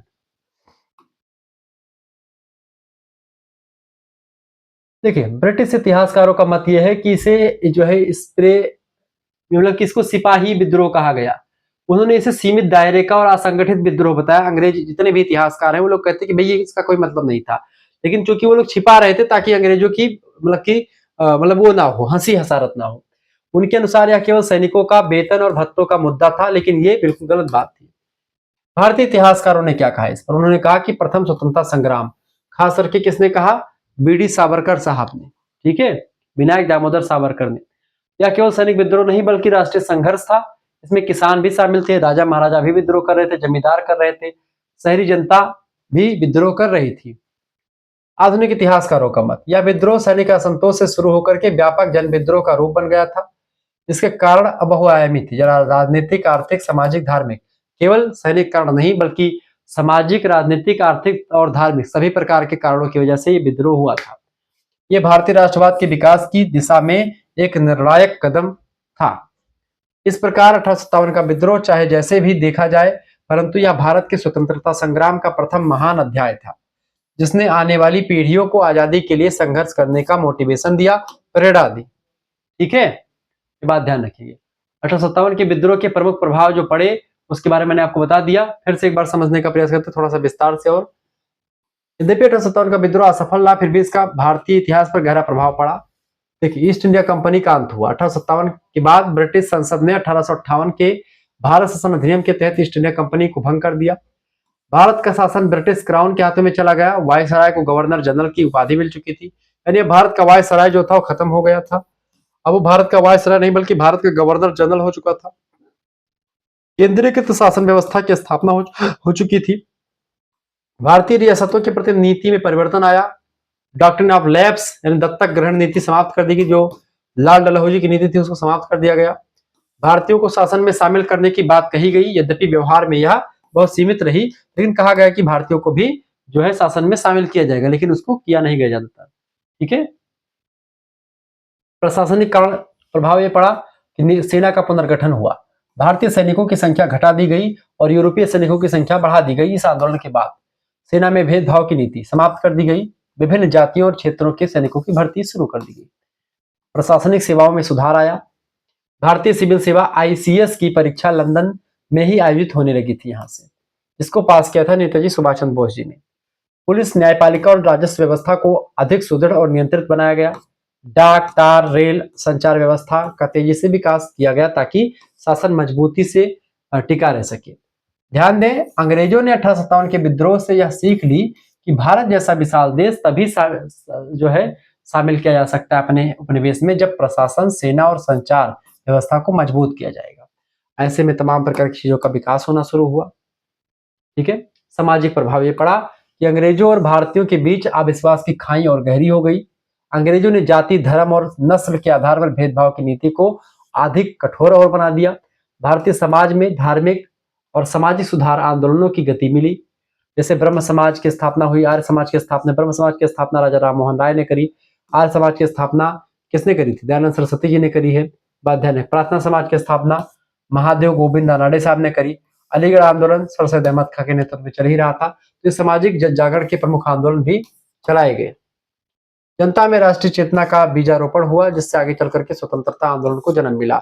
और कहीं न कहीं पे जो सामाजिक आंदोलन चले, इससे जनता में जागरूकता फैली, जनता इसको जानने लगी, जनता आगे के लिए एक नींव तैयार होने लगी। आर्थिक प्रभाव। अंग्रेजों ने अपने आर्थिक हितों की रक्षा के लिए भूमि राजस्व की नीतियों में सुधार किए, किंतु शोषण जारी रखा।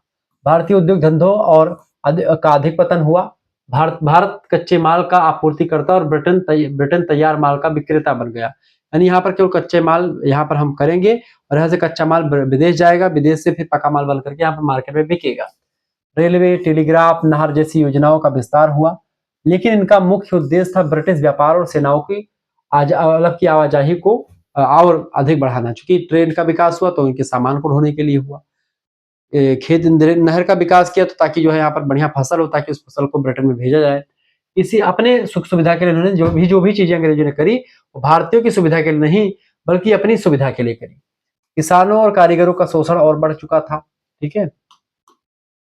मनोवैज्ञानिक प्रभाव ये पड़ा दोस्तों कि 1857 का विद्रोह भारतीयों के लिए प्रथम स्वतंत्रता संग्राम के रूप में प्रेरणा स्रोत बन गया। इसने गुलामी की जंजीरों को तोड़ने की भावना को जन जन तक पहुंचाया। आने वाली पीढ़ियों को यह संदेश मिला कि अंग्रेज अजय नहीं है, उन्हें हराया जा सकता है। ठीक है। राष्ट्रीय एकता, भाईचारा और बलिदान की भावना यहाँ पर जागृत हुई। 1857 की सफलता ने भारतीयों को संगठित, शिक्षित और जागरूक होकर के संघर्ष करने की मोटिवेशन दिया। भिन्न जो एक प्रकार से आगे चल करके जो लोग अलग अलग बटे हुए थे, सभी लोगों ने इकट्ठा होकर के रहना प्रारंभ किया। इस प्रकार 1857 का विद्रोह भले ही सैन्य दृष्टि से विफल रहा, परंतु इसके राजनीतिक, सामाजिक और आर्थिक मनोवैज्ञानिक प्रभाव अत्यंत गहरे रहे और दीर्घकालिक रहे, लंबे समय तक एक छाप छोड़ते रहे। 1857 के विद्रोह का स्वरूप यानी nature of the revolt of 1857, यानी कि 1857 का जो विद्रोह था दोस्तों, इसका स्वरूप कैसा था, इसके बारे में थोड़ा सा जानने का प्रयास करते हैं। ठीक है। वीडियो को शेयर कर दीजिएगा और लाइक भी कर दीजिएगा, क्योंकि किसी प्रकार से इंफॉर्मेटिव वीडियो में लगातार आपके लिए लाता रहता हूँ। ठीक है। तो ऐसे ही और सब्जेक्ट का मिलेगा, समाज शास्त्र का मैंने दे दिया है, ऐसे ही ज्योग्राफी का आएगा, हिंदी का आएगा, सभी सब्जेक्ट का मैं दूंगा, ये सब नोट्स आपको मिलेंगे। ठीक है। 1857 का विद्रोह केवल एक सैनिक विद्रोह नहीं था, बल्कि यह एक व्यापक राष्ट्रीय आंदोलन था, जिसने संपूर्ण भारत को अपनी चपेट में ले लिया था। यह व्यापक था, उत्तर भारत के विशाल भाग में फैल गया तथा स्फूर्त था, यानी कि खुद ही आगे बढ़ा।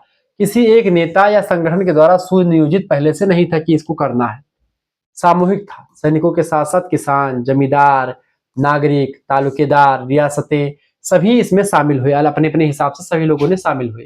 ठीक है। यह राष्ट्रीय भावना से प्रेरित था। लोगों ने देश, धर्म और स्वराज की रक्षा के लिए संघर्ष किया था, अपने फायदे के लिए किसी ने नहीं इसमें लड़ाई लड़ी। यह विदेशी शासन के विरुद्ध था।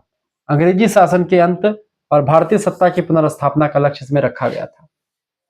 ठीक है। इसके अलावा दोस्तों, यह स्वतंत्रता का प्रथम प्रयास था, इसलिए इसे प्रथम स्वतंत्रता संग्राम कहा जाता है। ये सब चीजें मैंने आपको बताया। तो ये इसका क्या था, इसका स्वरूप इसको मैंने बताया, इसका नेचर कैसा था, तो ये नेचर था, इसको आप नोट डाउन कर सकते हैं। नोट्स मिल जाएगा अगर आप फीस जमा कर देंगे तो। ठीक है। मात्र 100 रुपए फीस में आपको नोट्स मिल रहा है। 150 रुपए में 5वां और 6वां यानी 1 साल तक की फीस केवल 150 रुपए फीस है। ठीक है। 1 साल तक पढ़ेंगे आप किसमें, 150 रुपए फीस में, और केवल 100 रुपए फीस में 6 महीने में 5th सेमेस्टर का फीस 100 रुपए है। ठीक है। कैसे जोड़ना है, आपको एसएमएस कर देना है बस इस पर 9984 039 139, इस नंबर पर आपको व्हाट्सएप पर एसएमएस कर देना है। 100 रुपए फीस में आपको 5वें सेमेस्टर का मिल जाएगा, और 150 रुपए फीस में सभी सब्जेक्ट का 5th एंड 6th, यानी कि ये 2 सेमेस्टर का वैसे 200 रुपए फीस होता है, लेकिन अभी ऑफर में केवल 150 में आपको मिल जाएगा। ठीक है। नेतृत्व स्थानीय था पर भावना राष्ट्रीय थी। लक्ष्य स्वतंत्रता था, ना कि केवल सुधार करना। इसमें हिंदू मुस्लिम एकता दिखाई दी। भारतीय परंपराओं, मूल्यों और अस्मिता की रक्षा का भाव इसमें दिखाई पड़ा। ब्रिटिश सत्ता को उखाड़ फेंकने का प्रयास भी किया गया इस माध्यम से। ये सब चीजें थी। अच्छा, इतिहासकारों का मत समझ लेते हैं, किसने किसने क्या कहा। जैसे इसमें सर जॉन सीली नाम के विद्वान है, इन्होंने कहा सैनिक विद्रोह था। इन्होंने कहा कि यह केवल सैनिकों का विद्रोह था, जिसे कुछ असंतुष्ट सिपाहियों ने प्रारंभ किया था। प्रश्न ऑब्जेक्टिव में पूछा जाता है यह केवल 1857 के बारे में किसने कहा? यह केवल सैनिकों का विद्रोह था जिसे कुछ असंतुष्ट सिपाहियों ने प्रारंभ किया था। तो जॉन सीली ने कहा था, लॉर्ड कैनिंग ने कहा कि सीमित विद्रोह था। यह विद्रोह सीमित क्षेत्रों तक ही सीमित क्षेत्रों तक ही सीमित था और जनता का समर्थन इसको नहीं मिला था। ऐसा किसने कहा? यह सब विदेशी कैनिंग ने कहा था, जो बिल्कुल गलत बात है। अब आते हैं हमारे भाई बीडी सावरकर साहब, बड़े अच्छे विद्वान, प्रखर नेता, हिंदुओं के सरताज कहे जाने वाले नेता बीडी सावरकर। प्रथम स्वतंत्रता संग्राम इन्होंने कहा, फर्स्ट वार ऑफ इंडिपेंडेंस। यह भारत की स्वतंत्रता के लिए समस्त जनता के द्वारा किया गया महान स्वतंत्रता संग्राम था। तो इन्होंने प्रथम स्वतंत्रता संग्राम कहा बीडी सावरकर ने। 1857 की क्रांति का प्रश्न पूछा जाता है, ठीक है। उसके बाद में डॉक्टर आर.सी. मजूमदार, ये भी इतिहासकार है, सामंती विद्रोह इन्होंने कहा। इन्होंने कहा कि यह सामंतों, जमींदारों और पुराने शासक वर्ग का अपने स्वार्थों के लिए किया गया विद्रोह था। आर.सी. मजूमदार कहते हैं, रमेश चंद्र मजूमदार पूरा नाम। एस.एन. सेन कहते हैं राष्ट्रीय विद्रोह था ये। यह संपूर्ण भारतीय जनता का राष्ट्रीय विद्रोह था जिसमें जनता की सक्रिय भागीदारी थी। तो इस तरीके से अधिकांश आधुनिक इतिहासकारों के मत से 1857 का विद्रोह भारत का प्रथम स्वतंत्रता संग्राम ही था और इसको कहने में हमको बड़ा गर्व महसूस होता है कि स्वतंत्रता संग्राम था जिससे अंग्रेजों की रूह कांप चुकी थी, अंग्रेज लोग इससे डर चुके थे। अब एक फ्लो चार्ट के माध्यम से चीजों को समझने का प्रयास करते हैं, ठीक है। एक पृष्ठीय पुनरावृत्ति चार्ट, यानी कि इसको रिवीजन करते हैं, अभी तक हमने क्या क्या पढ़ा, क्या क्या नहीं पढ़ा, इन चीजों को जानते हैं। समय कब हुआ 1857 की क्रांति?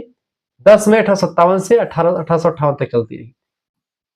उत्तर भारत में मेरठ, दिल्ली, कानपुर, लखनऊ, झांसी, बरेली, बनारस, अवध, बिहार, इन सभी इलाकों में विद्रोह हुआ।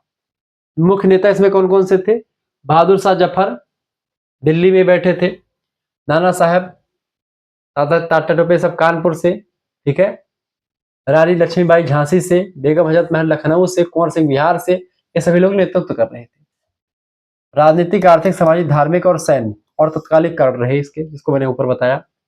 प्रभाव यह पड़ा कि अंग्रेजी शासन की नींव हिल चुकी थी, कंपनी शासन समाप्त हो चुका था, भारत का शासन सीधे ब्रिटिश क्राउन के हाथ में चला गया था इस क्रांति के बाद। महत्व इसका यह रहा कि इसने भारतीयों में राष्ट्रीय भावना और स्वतंत्रता संग्राम की चेतना को जागृत कर दिया। परिणाम यह निकला कि भारतीय स्वतंत्रता आंदोलन की नींव मजबूत हो चुकी थी और यहां से आगे चल करके तमाम प्रकार के आंदोलन की जो है मार्ग प्रशस्त हुआ, ठीक है। अब यहाँ पर एक चीज और समझ लेते हैं, परीक्षा के तो महत्वपूर्ण बिंदु, इंपोर्टेंट पॉइंट्स 10 मैंने रखे हैं, इसको देखिए आप। 1857 के विद्रोह को प्रथम स्वतंत्रता संग्राम कहा जा सकता है, बिल्कुल कह सकते हैं। दूसरा, 10 मई 1857 को मेरठ में विद्रोह प्रारंभ हुआ था। बहादुर शाह जफर को विद्रोही भारतीयों ने सम्राट घोषित किया था। रानी लक्ष्मीबाई, तात्या टोपे, नाना साहब, बेगम हजरत महल इसके प्रमुख नेता थे। कारण में राजनीतिक, आर्थिक, सामाजिक, सैन्य कारण, ये सब तत्कालिक कारण रहे। विद्रोह उत्तर भारत के विशाल भाग में फैल गया था। हिंदू मुस्लिम एकता का महान उदाहरण दे सकते हैं, क्योंकि इसमें सब हिंदू मुसलमान एक साथ मिलकर के लड़ रहे थे। 1858 के बाद भारत का शासन ईस्ट इंडिया कंपनी से लेकर के ब्रिटिश क्राउन के हाथों में चला गया था, यानी कि अब ब्रिटिश ईस्ट इंडिया कंपनी के शासन हट चुका था और ब्रिटेन की जो महारानी थी वो शासन संभाल रही थी। इस विद्रोह ने भारतीयों में स्वतंत्रता की भावना को प्रबल किया और 1857 का विद्रोह पराजित हुआ, परंतु इसकी भावना अमर रही। भले ही हम इसमें सफल ना रहे हों, लेकिन इसकी जो भावना थी इसने भारतीय जनता को उजागर कर दिया, भारतीय जनता को जगा दिया, सोई हुई जनता के अंदर चिंगारी भर दी। अब इसमें आप महत्वपूर्ण नेताओं और घटनाओं को याद रख सकते हैं, प्रभाव परिणाम के बिंदुओं को ध्यान रखें। ये सब चीजें मैंने यहाँ पर लिख रखी ताकि आप आसानी समझें।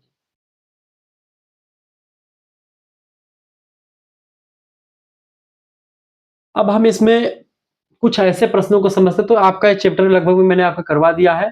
तो इसमें हम कुछ मतलब प्रश्नों को आपको बताएंगे जो प्रश्न आगे परीक्षा के लिए बहुत ही जबरदस्त है। आप इन प्रश्नों को तैयार कर लीजिएगा। देखिए, अब ऑब्जेक्टिव प्रश्न मैंने यहाँ पर 20 ऑब्जेक्टिव प्रश्न आपके लिए तैयार किए हैं। तो हो सकता है किसी विश्वविद्यालय की परीक्षा ऑब्जेक्टिव होती है, तो उसके लिए 20 ऑब्जेक्टिव क्वेश्चन हमने तैयार किए हैं। अब एक एक प्रश्नों को मैं आपको बताता हूँ, इसकी उत्तर कुंजी भी मैंने साथ में रखी ताकि आप इसको आराम से कर पाए। तो ऐसे हर चैप्टर के नीचे आपको कुंजी मिलेगी, जिसको आप पढ़ करके आसानी से अपनी परीक्षा दे सकते हैं। इसमें आपका देखिए लिखित ऑब्जेक्टिव दोनों प्रकार के नोट्स आपको मिलेंगे। अब इतना जबरदस्त अगर व्यवस्था मैं कर रहा हूं तो आप सभी लोग जुड़ने का जरूर प्रयास करें। पहला प्रश्न देखें, 1857 का विद्रोह किस तारीख को प्रारंभ हुआ था? ये दोस्तों 10 मई 1857 को शुरू हुआ था। ऑप्शन नंबर इसका ए करेक्ट आंसर हो जाएगा। दूसरा प्रश्न है, 1857 के विद्रोह का तत्कालिक कारण क्या था? फटाफट से आप बताने का प्रयास करेंगे।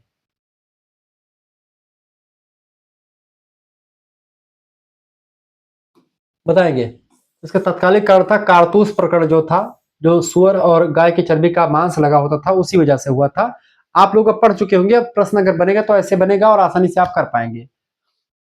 ठीक है, लिखित वाला मैं और बता दूंगा जब मैटर कर दूंगा। लेब्स के सिद्धांत का संबंध किससे था? तो राज्य की हड़प नीति से इसका संबंध था। ठीक है, और इससे क्या था दोस्तों? तो इसका एक करेक्ट आंसर हो जाएगा। बात ध्यान रखेंगे, लेब्स की नीति का सिद्धांत जो था लॉर्ड डलहौजी का सिद्धांत था, जिसमें क्या था कि हड़प लेता था राज्य को अगर पुत्र वास्तविक नहीं है राजा का। तो चौथी बात, निम्नलिखित में से किस भारतीय शासक को 1857 के विद्रोह का नेतृत्व करने के लिए जाना जाता है? नाना साहब किसको भारतीय शासक को 1870 के नेतृत्वकर्ता के रूप में जानते हैं दोस्तों? तो बहादुर शाह जफर को जानते हैं। ऑप्शन नंबर इसका बी करेक्ट आंसर हो जाएगा। ठीक है, बी ऑप्शन इसका, चौथे का बी ऑप्शन बिल्कुल करेक्ट आंसर हो जाएगा। चौथे का ये गलत लगा, चौथे का नाना साहब तो कानपुर के थे।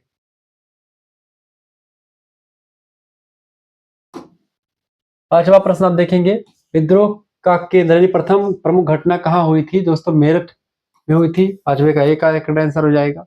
बहादुर शाह जफर को 1857 विद्रोह में किसने प्रमुखता दी थी? तो सैनिकों ने प्रमुखता दी थी, अंग्रेजों ने, तालुकदारों ने, जमींदारों ने? किसने? सैनिकों ने। ये ऑप्शन करेक्ट आंसर हो जाएगा। निम्नलिखित में से किसने दिल्ली चलो का नारा दिया था? दिल्ली चलो का नारा बहादुर शाह जफर का है। सी ऑप्शन करेक्ट आंसर हो जाएगा। नीचे से कौन सा कारण आर्थिक कारणों में शामिल नहीं है? लगान में वृद्धि, देशी उद्योगों का नाश, धन का विदेशों में जाना, या धार्मिक असहिष्णुता? आर्थिक कारणों में दोस्तों धार्मिक असहिष्णुता शामिल नहीं था, बाकी सब जो है आर्थिक कारणों में शामिल है। 9 नंबर प्रश्न आपकी स्क्रीन पर आ चुका है। प्रश्न है, किस गवर्नर जनरल के समय डॉक्ट्रिन ऑफ लैप्स की नीति अपनाई गई थी? लॉर्ड डलहौजी। ये ऑप्शन करेक्ट आंसर हो जाएगा। हड़प की नीति लॉर्ड डलहौजी के समय में। नील की खेती के कारण किसानों में असंतोष किस क्षेत्र में बढ़ा था? बंगाल में बढ़ा था। ऑप्शन नंबर इसका बी करेक्ट आंसर होगा। जनरल सर्विस एनलिस्टमेंट एक्ट कब पारित किया गया? 1856 में पारित किया गया था। सी ऑप्शन करेक्ट आंसर होगा। किसने 1857 के विद्रोह में झांसी की रानी के रूप में वीरता दिखाई थी? तो रानी लक्ष्मीबाई जी ने। ऑप्शन नंबर इसका सी करेक्ट आंसर होगा। आगे देखेंगे दोस्तों, विद्रोह के दमन के लिए ब्रिटिश सेना का नेतृत्व किसने किया था? बताएंगे। लॉर्ड कैनिंग ने। बी ऑप्शन करेक्ट आंसर होगा। किस स्थान में विद्रोह का दमन करने में अंग्रेजों को सबसे अधिक समय मिला? लखनऊ। 1857 के विद्रोह का स्वरूप किस प्रकार का था? ये दोस्तों केवल सैनिक विद्रोह नहीं बल्कि जन विद्रोह था। B option. किन भारतीयों ने 1857 के विद्रोह में अंग्रेजों का साथ दिया था? किसने दिया था दोस्तों? तो एक मजदूर, किसान, पठान, गोरखा, सिख या साधारण जनता? किसी ने नहीं दिया था, इसको हटा दीजिए। 17 नंबर प्रश्न, विद्रोह के परिणाम स्वरूप 1858 में भारत का शासक किसके हाथ में गया? तो ब्रिटिश संसद के हाथ में गया, ब्रिटिश क्राउन। ऑप्शन नंबर इसका बी करेक्ट आंसर होगा। ईस्ट इंडिया कंपनी के हाथों से शासन चला गया था। इस आयोग ने 1857 के विद्रोह के कारणों की जांच करी थी? बताएंगे। तो टाड आयोग ने करी थी या फिर हंटर कमीशन ने, किसने करी थी? बताएंगे। तो टाड आयोग। निम्नलिखित में से किसे 1857 के विद्रोह का प्रथम स्वतंत्रता संग्राम कहा है? बी.डी. सावरकर साहब ने कहा। ऑप्शन नंबर इसका एक करेक्ट आंसर हो जाएगा। इसमें थोड़ा सा कुछ क्वेश्चंस गड़बड़ है, इसको देख लीजिएगा। ठीक है, इसको मैं सही कर दूंगा। 1857 के विद्रोह की असफलता का मुख्य कारण क्या था दोस्तों? एकता की कमी थी, बिल्कुल, और नेतृत्व का अभाव था। एकता की कमी और नेतृत्व के अभाव की वजह से हम ये जो है युद्ध हार चुके थे और ये स्वतंत्रता संग्राम हमारे हाथ से निकल चुका था। अब यहाँ पर एक चीज मैं आपको बताने का प्रयास करता हूँ, इन सभी का नोट्स आपको मिल जाएगा। ऑब्जेक्टिव प्रश्नों को लेकर के प्रैक्टिस करवाऊंगा, उसमें आप देखिएगा इसमें से कुछ क्वेश्चन आपके गड़बड़ है, इसको देख लीजिएगा, थोड़ा सही कर लीजिएगा। अगर आपको व्हाट्सएप ग्रुप से जुड़ना है 9984 039 139, इस नंबर पर आपको व्हाट्सएप पर एसएमएस कर देना है अपना नाम, अपनी यूनिवर्सिटी का नाम, अपने सब्जेक्ट नेम, आप किस सेमेस्टर में हैं। तो यहाँ पर generally 5th and 6th semester की फीस 150 रखी गई है, यह ऑफर में है। केवल 5वें सेमेस्टर की फीस 100 रुपए है। क्योंकि मेरे हिसाब से हर एक बच्चा चाहेगा कि 150 पेमेंट करके 1 साल तक की फीस जमा कर दे। 1 साल में 1 साल की फीस 100 रुपए है, तो 1.5 साल 5वां और 6वां सेमेस्टर दोनों हो जाएगा बीए कंप्लीट, और केवल 100 जमा करेंगे अभी 5th सेमेस्टर का। फिर उसके बाद 6 महीने के बाद फिर आप 6 का जमा करेंगे 100 रुपए, तो आपका 200 रुपए यहाँ पर हो जाएगा। 200 रुपए आपका नहीं लगेगा अगर आप इकट्ठा 150 जमा कर देंगे, 50 रुपए की बचत हो जाएगी। इसमें आपके दोनों मेजर सब्जेक्ट की तैयारी पूरी, 2 मेजर सब्जेक्ट में 4 पेपर होंगे, तो 4 पेपर ये और एक को करिकुलर का, 5 पेपर की तैयारी आपकी मात्र 150 रुपए फीस, मतलब कि 100 रुपए फीस में 5 पेपर, और फिर 6 सेमेस्टर में भी 5 पेपर होंगे। तो आपके कितने हो जाएंगे दोस्तों, यहाँ पर 10 पेपर की तैयारी, 10 सब्जेक्ट मान करके चलो, यानी 10 पेपर आपके होंगे 5th एंड 6th दोनों मिला करके। केवल 5वें में 5 पेपर होगा, केवल 6ठे सेमेस्टर में 5 पेपर होगा। 10 पेपर की तैयारी के लिए आप 10 किताब खरीदेंगे या 10 सीरीज, कम से कम आपको 10 सीरीज लेनी पड़ेगी। एक सीरीज का दाम 60 रुपए है, 10 सीरीज का दाम कितना हो जाएगा दोस्तों, 600 रुपए हो जाएगा। 600 रुपए आप 2 सेमेस्टर का देंगे, ये गलत बात है। इसके लिए आप मात्र 150 रुपए हमारे स्कैनर पे पेमेंट करेंगे। जैसे आप व्हाट्सएप पर एसएमएस करेंगे इतना 9984 आपके पास एक क्यूआर कोड स्कैनर भेजा जाएगा। उसी क्यूआर कोड स्कैनर पर आपको मात्र 150 रुपए फीस जमा कर देने हैं दोनों सेमेस्टर के लिए, 5th एंड 6th दोनों के लिए, और आपको व्हाट्सएप ग्रुप में जोड़ा जाएगा। वहीं पर आपको पीडीएफ नोट्स सब कुछ आपको मिलता रहेगा। सबसे इंपॉर्टेंट बात यह है कि सभी यूनिवर्सिटीज का सिलेबस यही है, जैसे कि चाहे डीडीयू, दीनदयाल उपाध्याय गोरखपुर विश्वविद्यालय, वीर बहादुर सिंह पूर्वांचल विश्वविद्यालय, महात्मा गांधी काशी विद्यापीठ, जननायक चंद्रशेखर बलिया विश्वविद्यालय, महाराजा सुहेल देव आजमगढ़ विश्वविद्यालय, छत्रपति साहूजी महाराज कानपुर विश्वविद्यालय, प्रोफेसर रज्जू भैया state university, Bundelkhand university Jhansi, doctor Bhimrao Ambedkar Agra विश्वविद्यालय, लखनऊ विश्वविद्यालय, इसके अलावा आपका चौधरी चरण सिंह मेरठ विश्वविद्यालय, मां विंध्यवासिनी मिर्जापुर विश्वविद्यालय, मां पाटेश्वरी बलरामपुर विश्वविद्यालय, राम मनोहर लोहिया अवध विश्वविद्यालय, गोरखपुर विश्वविद्यालय, सिद्धार्थ यूनिवर्सिटी कपिलवस्तु, बलरामपुर विश्वविद्यालय पाटेश्वरी वाला नया खुला है, मुजफ्फरपुर विश्वविद्यालय, एमजी प्यारी बरेली रोहेलखंड विश्वविद्यालय, मां शाकुंभरी सहारनपुर विश्वविद्यालय, इसके अलावा आपका राजा महेंद्र प्रताप सिंह स्टेट यूनिवर्सिटी अलीगढ़। इन सभी विश्वविद्यालयों के लिए पूरा लेक्चर मेरा समर्पित है, सभी विश्वविद्यालय के बच्चे पढ़ सकते हैं। बिहार के, राजस्थान के, मतलब जहां पर भी आपको ये पढ़ना होगा राष्ट्रवाद, भारत में राष्ट्रवाद, तो आपके लिए बेटर है। और जितने विश्वविद्यालयों का नाम मैंने लिया उन सभी विश्वविद्यालय में यही सिलेबस है जो मैं आपको बताया हूँ। ऐसे ही पेपर 2 का भी मिलेगा, समाज शास्त्र, शिक्षा शास्त्र, गृह विज्ञान, हिंदी साहित्य, ठीक है, पॉलिटिकल साइंस, जियोग्राफी, अर्थशास्त्र, इन सभी के नोट्स आपको मिल जाएंगे। तमाम सारे प्रैक्टिस सेट, ऑब्जेक्टिव के भी और लिखने वाले भी, सब कुछ मिलेंगे। और सबसे इंपॉर्टेंट बात यह है कि अब की बार को करिकुलर का कोर्स अब की बार थोड़ा सा अलग आपको दिखेगा। इसमें आपको रीजनिंग और कंप्यूटर के प्रश्नों का सामना करना पड़ेगा, जो कि अपने आप में कठिन है, ठीक है। तो जिसमें आपको analytic ability and digital awareness पढ़ना है, तो उसके लिए कम से कम 10 प्रैक्टिस सेट आपको मिल जाएगी। पिछले कई सालों के क्वेश्चन पेपर सॉल्व करके मैं दूंगा, तो वो सब चीजें आपको मिलेंगी प्रैक्टिस सेट के रूप में। तो आप उनको सॉल्व करेंगे, पेपर देने जाएंगे, आराम से पेपर आपका अच्छा होगा। तो आपके लिए बेटर क्या है दोस्तों, कि आप जुड़ जाएं, आपको किताब या सीरीज कोई लेने की जरूरत नहीं पड़ेगी अगर आप हमसे जुड़ जाएंगे। मात्र और मात्र 150 रुपए में पूरा 1 साल तक आप पढ़ेंगे, 5th और 6th सेमेस्टर दोनों आपको मिलेगा। केवल वीडियोस यूट्यूब पर आप देख लीजिएगा, लेकिन अगर आपको पीडीएफ नोट्स लेना है, प्रैक्टिस सेट लेनी है, हमारे गाइडेंस पे रहना है, व्हाट्सएप ग्रुप से जुड़ना है, तो मात्र 150 रुपए में दोनों सेमेस्टर का 5th एंड 6th का मिलेगा। मेरे हिसाब से 150 वाला आपका ज्यादा बेटर है। 100 वाला भी आप कर सकते हैं, अगर आप चाहे तो केवल 5th सेमेस्टर के लिए 100 पेमेंट करेंगे तो आपको केवल 5वें सेमेस्टर का मिलेगा। अगर 150 करेंगे तो पहले 5वें का मिलेगा, फिर जब पेपर हो जाएगा 5वें का, फिर 6वें में आपको जोड़ा जाएगा। मिलते हैं फिर नेक्स्ट वीडियो में, तब तक के लिए जय हिंद, जय भारत। आप सभी का बहुत बहुत धन्यवाद हमारे से जुड़ने के लिए। इसी प्रकार से अपना प्यार दुलार बनाए रखिए। बहुत बहुत धन्यवाद।